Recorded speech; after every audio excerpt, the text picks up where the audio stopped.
is the Glass Cannon Network.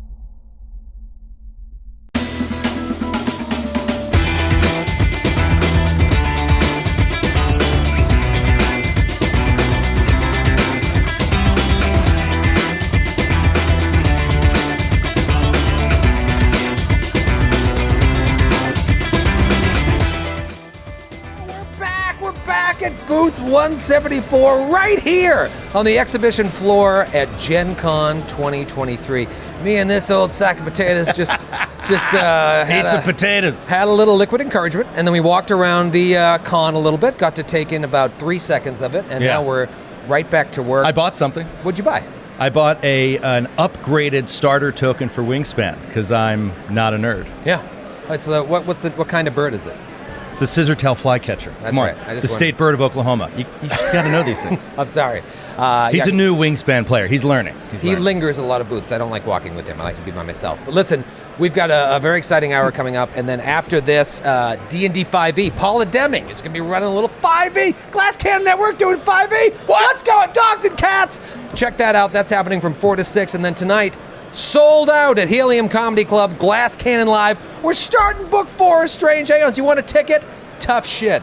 And then tomorrow, we kick things off with a little Dragonbane. But right now, I mean, we couldn't be more excited to welcome these two handsome gentlemen into our booth, gracing us with their presence.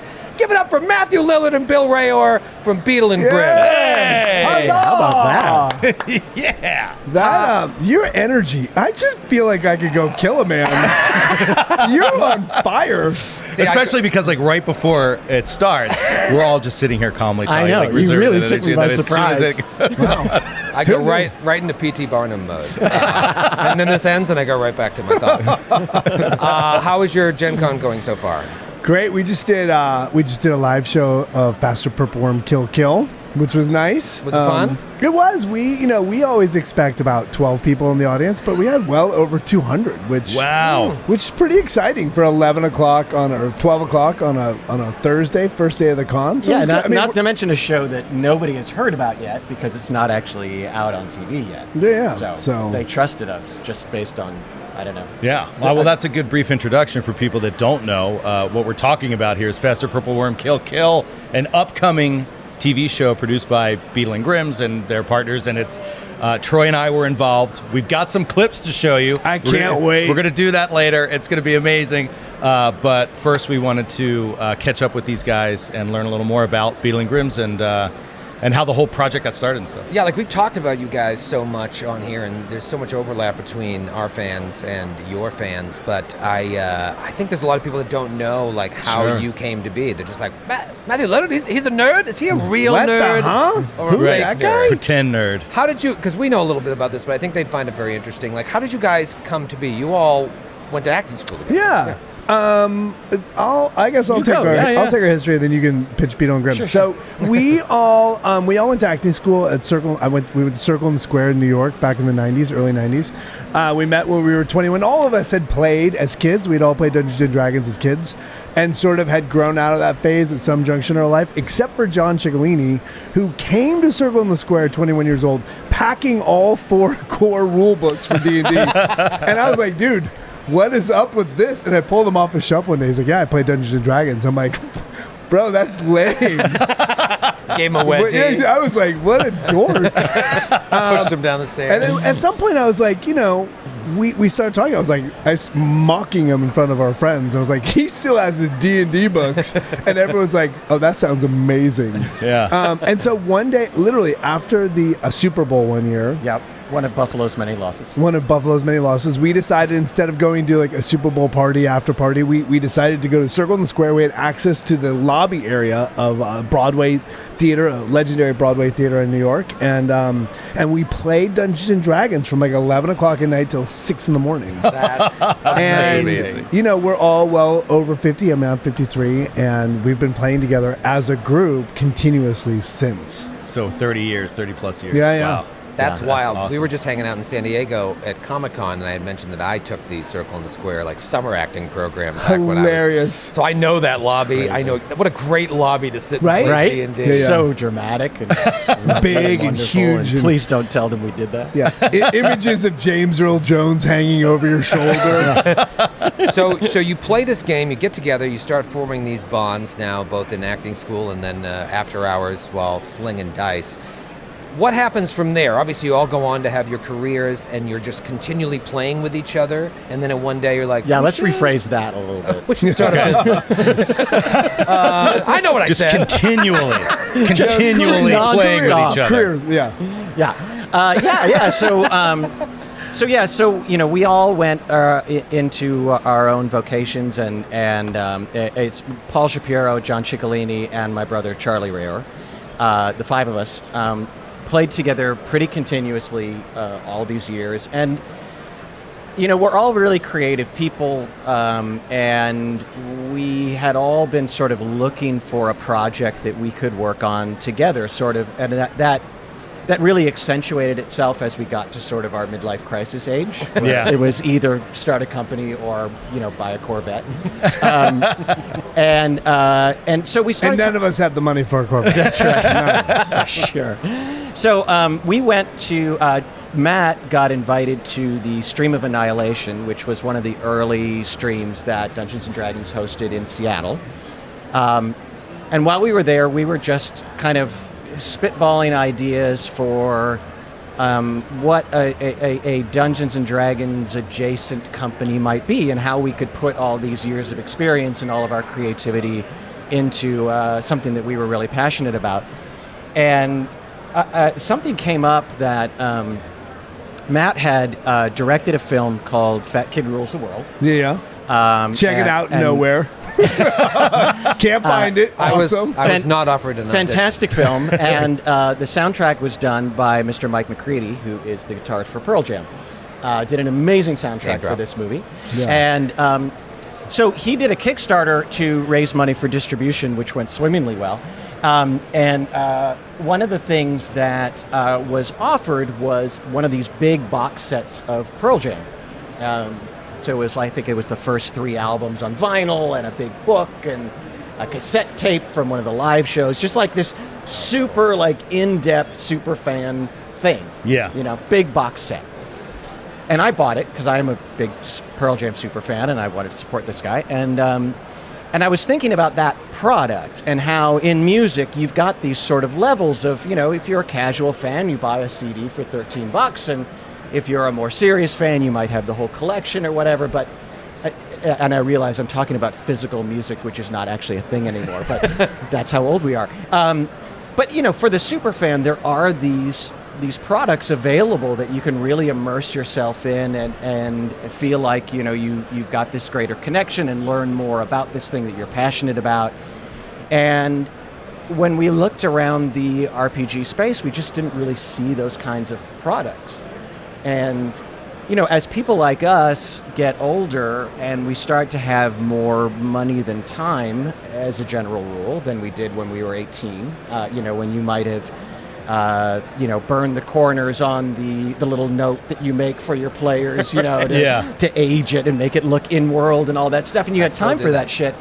And now, for a lot of people, it's easier to spend a little bit of extra money to get that thing that's really immersive and exciting and connects you to your hobby.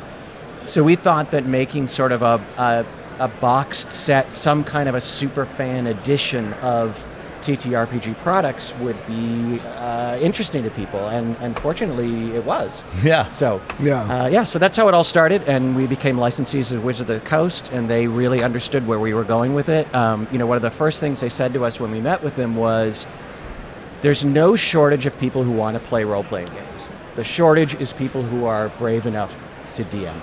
Yeah. And it is, and and I totally get that. It is intimidating. It's a lot to keep track of. There's a high expectation. You've got that sort of hosting anxiety of, I want everybody to have a really good time. So a big part of our mission with these box sets is to empower a DM to feel more confident, make things easier for them, give them heads-up stuff on their DM screen that will make them look like they had everything memorized, and give them in-world handouts that will make the players feel really involved. So that's the idea, is we're really focused on helping the DM help the players create an immersive experience for everybody at the table. Yeah. That's really cool. And so you have products for, I know you have D&D 5e, you have Pathfinder, you do Magic the Gathering. What are all your offerings right now? That's it. That's it. Oh, That's that's it. not. No. So we are now trying to branch out. Like, we have a Kickstarter coming up for a new game that we created called Ring of Chaos, which we're really excited about. Oh, I didn't know that. That's cool. Yeah, it's really that's one of those things that we want to. It's amazing being a licensee, but you're sort of at the whim of these big companies, and never a great sort of, that could be a compromised position. So we want to keep creating things that we own, that we can bring to the public, and sort of things that make us excited. I mean, one of the great things I think about the company is that there's 5 of us. If we are turned on by something, we can chase it, right? We all 4 of the partners have left their careers working in management. They're all very successful, and now work full time for Beadle Grimm. So we're sort of having this growth moment, which I think is super interesting between Glass Cannon and us. Both of us are finding our foots.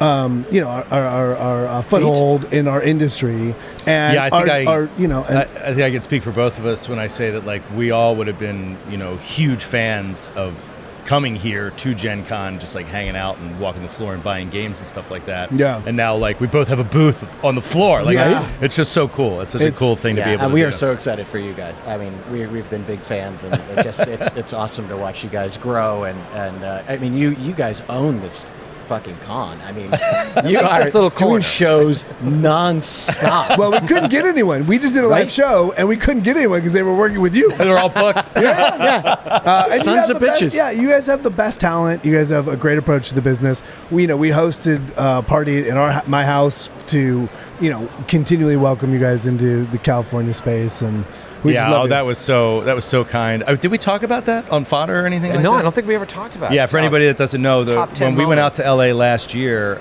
Matthew hosted us at his house, and he was like, "Oh, I'd like to have you guys over for dinner," and it was very kind, and we thought it was just going to be like a dinner, and he got I have fallen for that so many times. He got the most amazing taco spread ever, and invited like the whole LA TTRPG community, and it was just this big, like, hey, these guys are coming out from the East Coast, and you might not know them, you should meet them. And it was great, because it really is hard to break into that environment when you're out in New York. It's a whole different scene. That party alone, we met so many people that we've now brought into the Glass Cannon fold. So it's nice to have these symbiotic relationships in a still very niche sort of hobby of what we do. It's growing. You can see. I mean, there's way more people here on Thursday than there were last year. Oh my God! Packed. Yes. It's packed. And I see more companies like you guys. You guys are what? Triple the size of last year, your booth. Like, you can see, and I know small kind of publishers that were here last year with a 10 by 10 booth, and now I see a sign hanging from the ceiling for them. You know what I mean? It's just like, everybody's doing great. The whole thing is growing, the TTRPG thing. Yeah, I think that the pandemic was, in a really horrible way, was great for us, right? I mean, people went back to gaming. They went back to being around a table, the celebration of being together. The phone and your interactions on a phone is, like, in my opinion, a one-way transaction. But when you sit and you're telling stories, that's as old as time, right? I mean, that's where we find joy. And so I think that this whole community speaks to that, and so look, it's great to be here, and it's great to be a part of it. So talk to me about that, unless you wanted to stay on this. I wanted to move on to Faster. Yeah, no, that's where I was going. Yeah, so good. Talk to me about this transition, because Bill, from everything that you've said, this is a retail product company. You produce products, the tactile products that you sell at a store. But now you all are working together on this Faster Purple Worm Kill project, which is, obviously a big media and entertainment project. How does that develop? Where did it start? So it's interesting. I think just to start with, just remember, we met in acting school. So, everybody in this group, in one way or another, is very comfortable in a performance environment, and so it's something that we've always discussed sort of in the background of, wouldn't it be interesting if we did something like that? Wait, I'm sorry to cut you off. I never kind of put this together. So did you go to Circle in the Square with your brother? No. So Charlie is the only one who was not at that school. Oh, okay. Yeah, he was in The military, whatever. He was in the Navy, and then he went to the graduate creative writing program at the University of New Orleans. Charlie's not comfortable performing. That's not his. If we had to I think Charlie would admit that's not his favorite. That's not his favorite place to be. He DM'd a game of He did War a great and job. kicked He did a ass. great job. To be clear. Okay, so back to the Don't story. you pick on my brother. That's right. It's like you see Throw him going to the down, mat. fuckers. It's like, Yeah. Okay. So we were just sort of watching the community, and I think obviously Critical Role had this amazing, huge success in the realm of playing D&D live for audiences, and you guys were amazing. And we looked at groups like yours, and we thought, we don't want to chase that. Like, you guys are so good at what you do. True. And it's so rare for that to work. I mean, working in a 2-3 hour setup it's difficult. Like, that's a really challenging proposition for an audience to say, sit with us for 3 hours as we tell a story. yeah, it's for an improv show with no intermission. Yeah. Like, nobody does that. It's crazy. I Yeah. mean, and I think it takes a very rare sort of chemistry of a group to pull that off, and we didn't want to chase that. So we were trying to think of, how can you create a way to give people an experience with a role-playing game, give people an experience with this sort of performative aspect of role-playing games, and see people they love playing it and enjoy their interaction and all that, but keep it at an hour. And the idea we had was, well, what if we just kill them? So that would keep it to an hour. right? So so the pitch that we came up with for Faster Purple Worm Kill Kill is that we start with every game is made up of 4 first level characters with hopes and dreams and ambitions for the future, and then through the storytelling of the hour, they meet up with one of the most powerful epic monsters from the whole history of Dungeons and Dragons, and it slaughters them, and they all die. And that's the episode. So Which, to be fair, sounds horrible. It sounds like, and I will say that every time we pitch the show, somebody's like, yeah, but you're going to have to change that. And the reality is that the more you lean into it, the better it gets. And sort of... Yeah, because, Yeah. if there was any possible... And, we had these discussions endlessly. And I should say, we're partnered with E1, which is part of Hasbro, which owns Dungeons & Dragons and Wizards of the Coast. So this is an official D&D show. And they have been fantastic partners throughout. But one of the big conversations that we had over and over again was, well, but sometimes you're going to let somebody win, right? You're going to give them a victory at some point. And we really did consider that. But the conclusion we came to is that if people win sometimes, then the losing becomes a disappointment and a defeat and a crushing blow to your hopes. Whereas if death is inevitable, like it is to all of us, then the beauty of it comes in how you face your inevitable demise.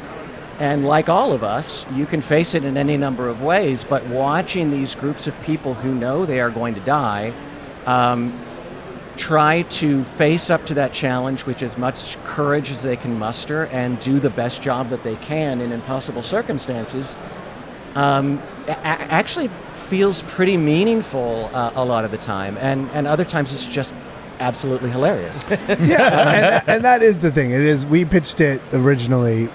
Whose Line Is It Anyways meets Dungeons and Dragons, because it is. Again, it's an improv show that goes through, and if you hire the right You people, also do some pulling of the audience. For, you like, random engage. things, You're like, engaging with them all the time. what is so and so afraid of? What's the and kick it to the audience. Yeah, we try to. We have we have a wheel that sometimes will be like a wheel of accents or a wheel of quirks or something, just to throw the actors off and give them something they weren't expecting. But you guys have a great episode with us, which I know we brought clips today, which we're excited to share. Because nobody's ever seen it before either. Just so you know, like that clips have never. I was going to ask you that. It's never been seen. Literally never. World premiere. But not of your episode, of any episode ever. Yeah. Wow. So there are this is- 20 episodes in the can that we shot, Yeah. and they're all going to be showing on the D&D Adventures Fast channel, along with some other great shows. And Heroes Feast, which is a cooking show, and Counter Party, which is a 3-hour sort of long play show. That's awesome. The D&D cartoon. But I do want to say, I want to go back to give you guys a compliment. I listening. think that... We'll make time. Listen. Michael, Give me 10. let's Give me fit 10. this Do we in. have extra I time need for a another 10. compliment? You guys play in such a way which speaks to the tone of the show so perfectly, it's ridiculous. The reality is that I can't keep looking at you because my neck's going to break. Yeah.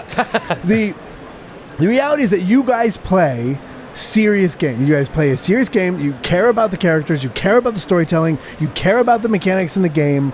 And at the same time, you have the ability to make so funny.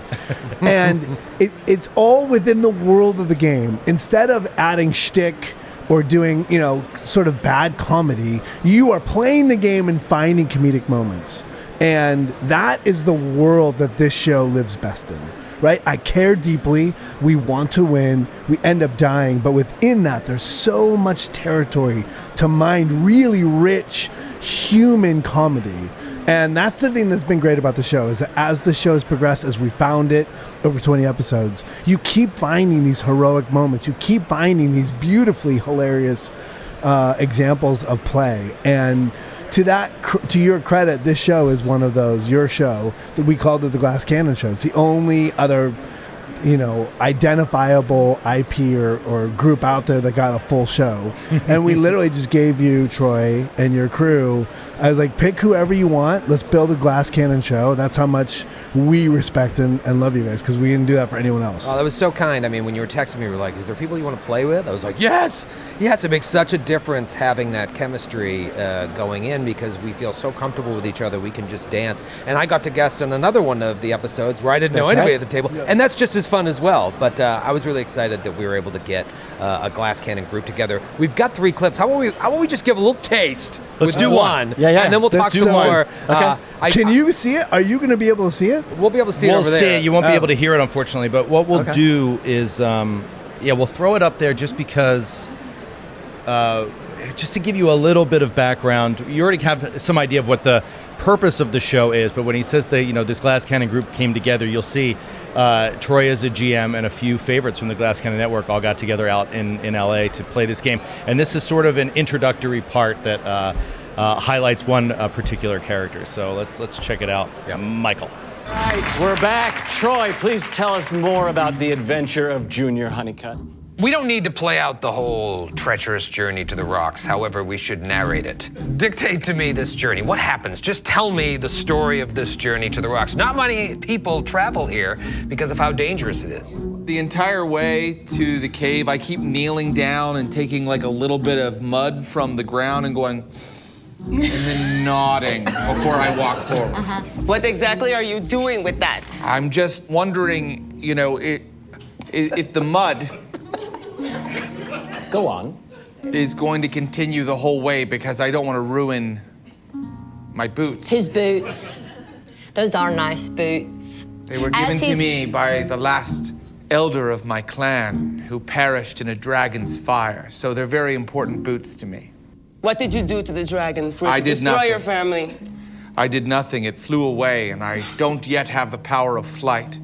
But when I reach 11th level and multi-class into some sort of magic user, I intend to follow that dragon to the sun and slay it. I think you will, brother. I think you will. Thank you, half-brother. Thank you. You were not raised within the Silthwinian clan, and so you do not know the Song of Forlorning. And I will leave it at that. Scott, do you know it? Yes, I do. Oh, could you play it for us, Scott? Sha-la-la, sha-la-hi, el-dereth-ala-thonio, malakathonio, shla-da-la-ri, karaton-matashina, pohama-la-lonio, fel, fel-o-na-ni-na-ni-ni-yas, fel. So you make it to the rocks.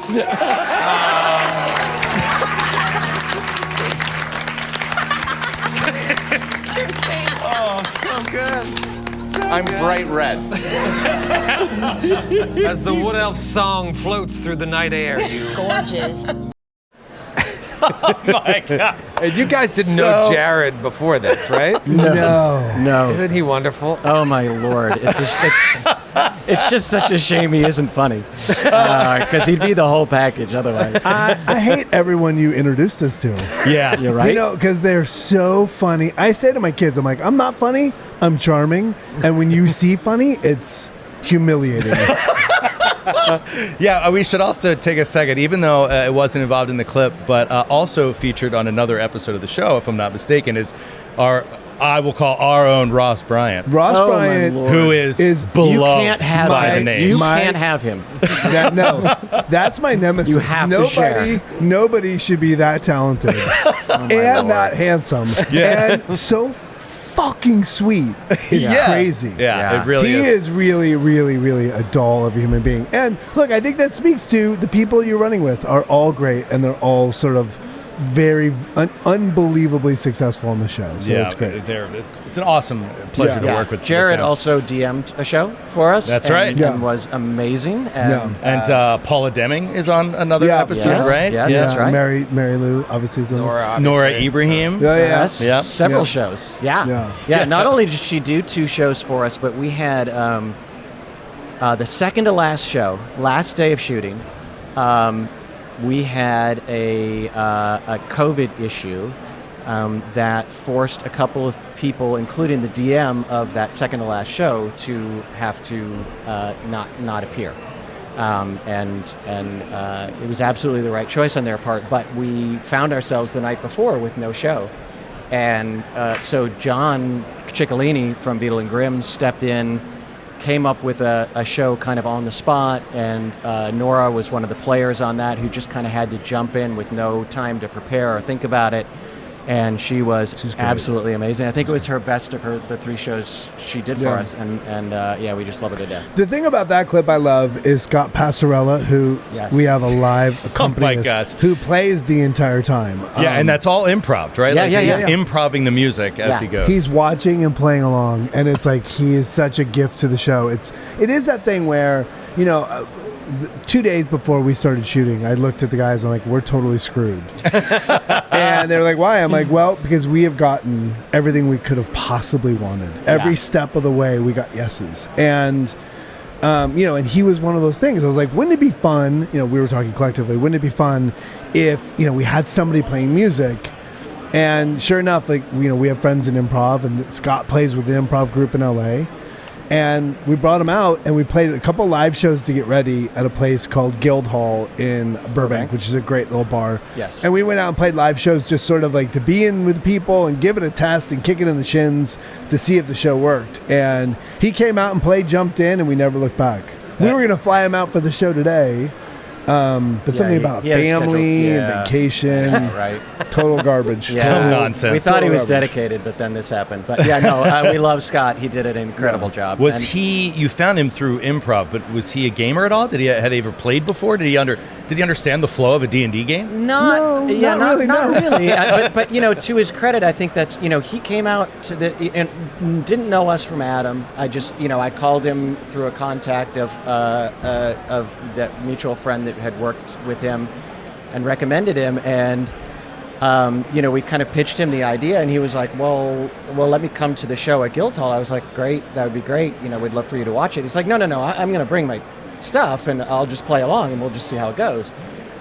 So God bless him, just coming out with no warning, no experience, not knowing who we are, and just being so game to just say, yeah, let's give it a shot and see what happens. And he was amazing. And just to go back to that and that clip for a second, I was sitting there in that moment, right, and couldn't believe it was happening. Right, like the way that he was playing with Jared, I was shocked. It's like alchemy. And I asked them after the fact. I was like, "What the hell was that? Like, did you talk or anything?" And he kept telling me that Scott was improvising the show, and he, along with Paula, who was there just hanging out, because Paula does a lot of musical improv. Yeah. We're talking about how much easier it is than you think.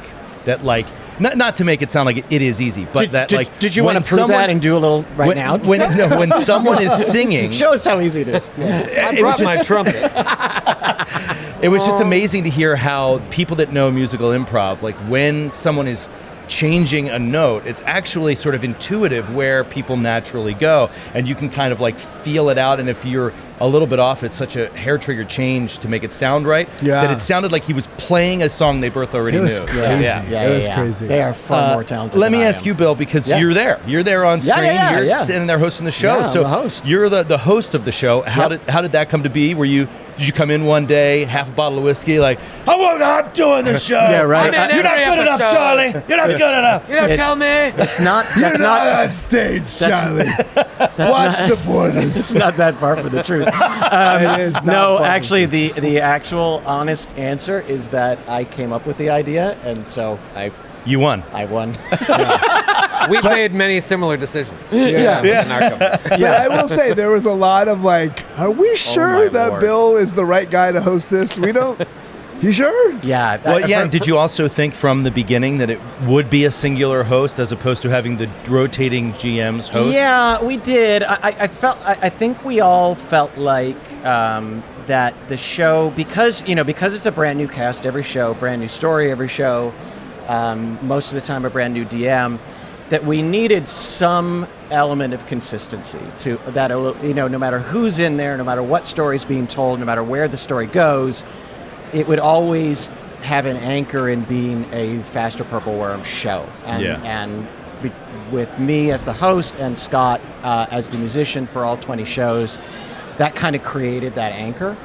But I will say, I found out afterwards, and thank God I found out afterwards, that E1 had an entire contingency plan in place that if I absolutely was terrible for the first 2 episodes, they would be able to pull me into somebody else's. Wow. And it would have been good. I love him, and I was like, he's our guy.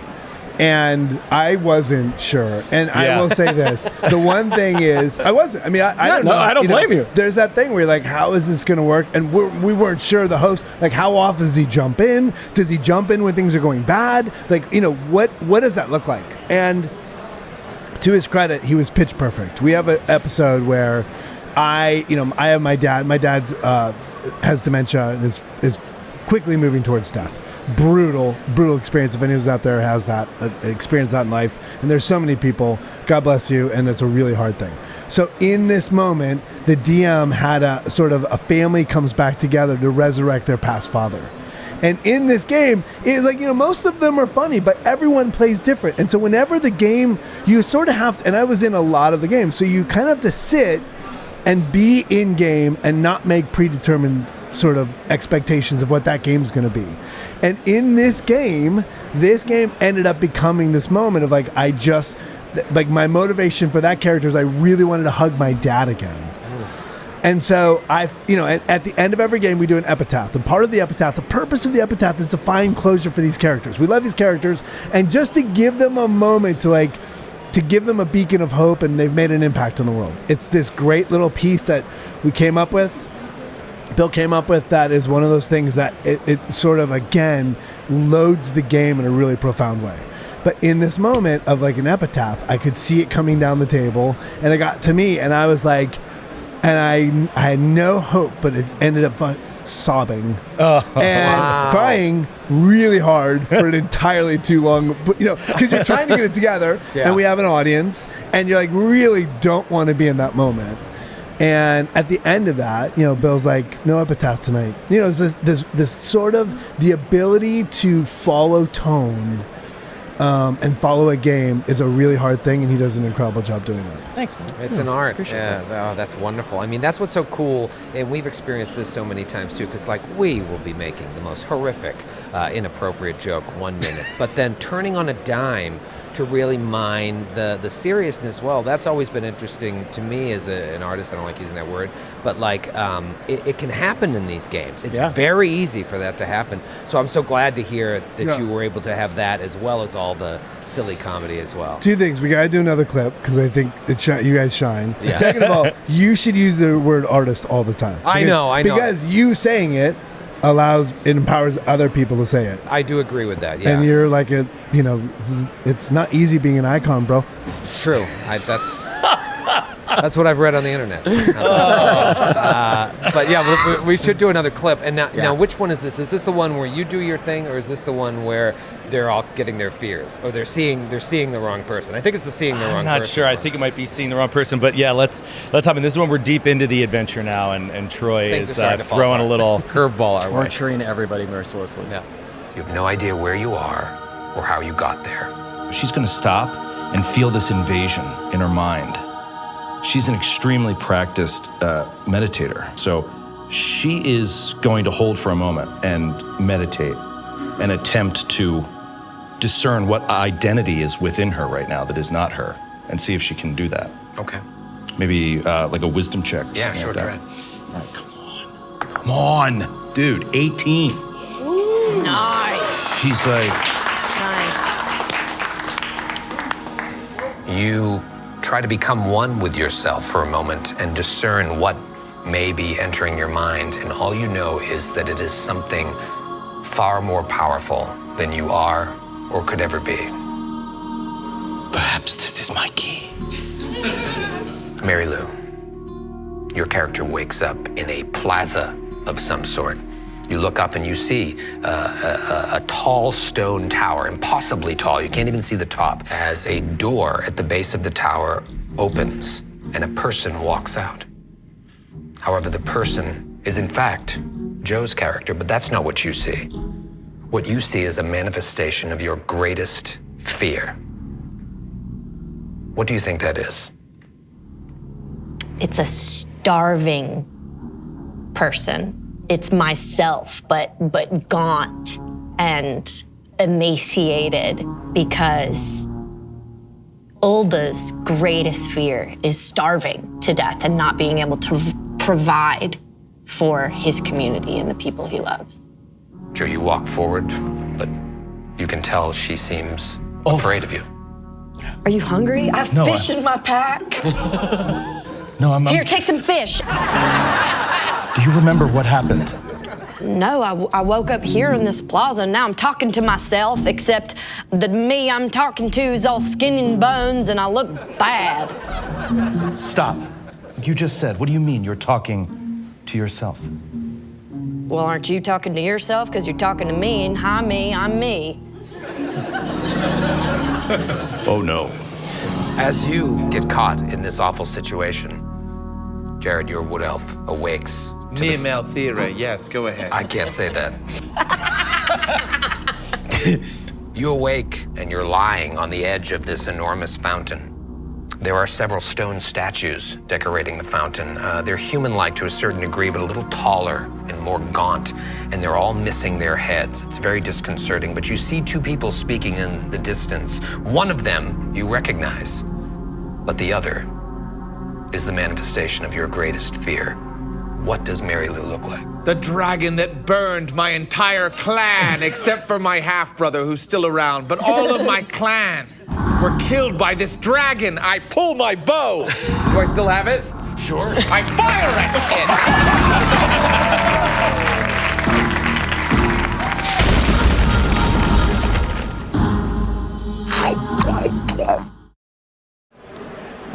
You know who's not the star of that clip? My hair.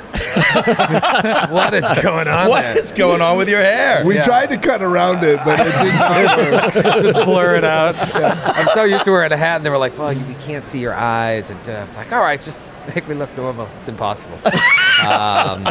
But man, that is so funny. I can't wait for people to see the whole episode, because it has a lot of twists and turns. Yeah. And you know, one of the benefits of us playing together for so long is we kind of knew how to give a twist to it. And I think there's a fun little twist, especially at the end. Yeah, and that's the beauty of these clips. I hate spoilers, and like these clips, they just don't give away like what the flow of that game was like, and the way that it ended is shocking. Even though you know what's going to happen, it was amazing. I loved it. It's a great story. I got to play a little NPC in there. Yeah, which is super yeah. So fun. that's what I was going to say. I was going to kick it back to you again or kick a compliment your way this time to say that I also didn't. We talked about it. You know, we're flying out there, we've got all this time. We're like, what is this show? What are we about to do? as we walk into this TV studio, and what the hell is Bill doing? Like, we were like, wait, there's a host, but it's not the GM. We've never done that before, right? No, we don't, right. And I was like, does he play a character? And Troy's like, no, because he doesn't want to spoil anything, you know. Oh, okay. And Nicely I'm like, done, so he's Troy. just kind of like there, and you were amazing. You were wonderful because, like, you obviously you have a way to open the show and bring everybody in, but then you are involved in the game. And I realized that was like a continuing theme among the other shows, and you did great in our game. I mean, thank it you. was just, Listen, being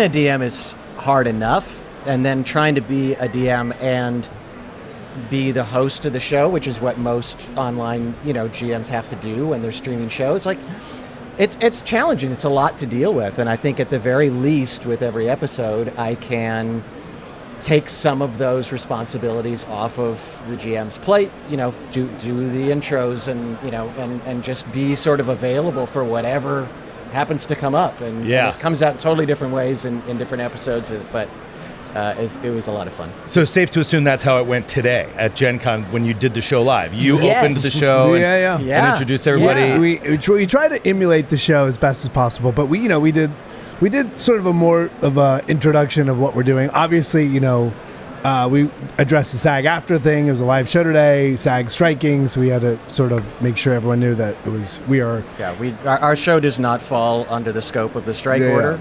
We respect the strike, and we would not do this without permission, but we were granted permission. We do have permission to promote the show, so that's important. So we texted you last week. We're like, hey, can we do this? But it was great. The show was great. So we've always played. We started. First time we played it, the Guildhall in Burbank's a great little nerd bar. First time we sort of announced it, and I think we had like 15 people show up for the first game, and it was like we're just trying to figure out the game. So hey, we're gonna play it live. Come check it out. Next week we had every week it doubled. We did 6-week run. We ended up with like 100 people at the last. They crammed in, and then today was 250 people. That's awesome. So all of a sudden, you've got this energy coming back, and that changes everything, as you guys know. And that's why it was important. We have. Were you on it today? Did you play? I did. Yeah. Oh, okay. And did you run it? No.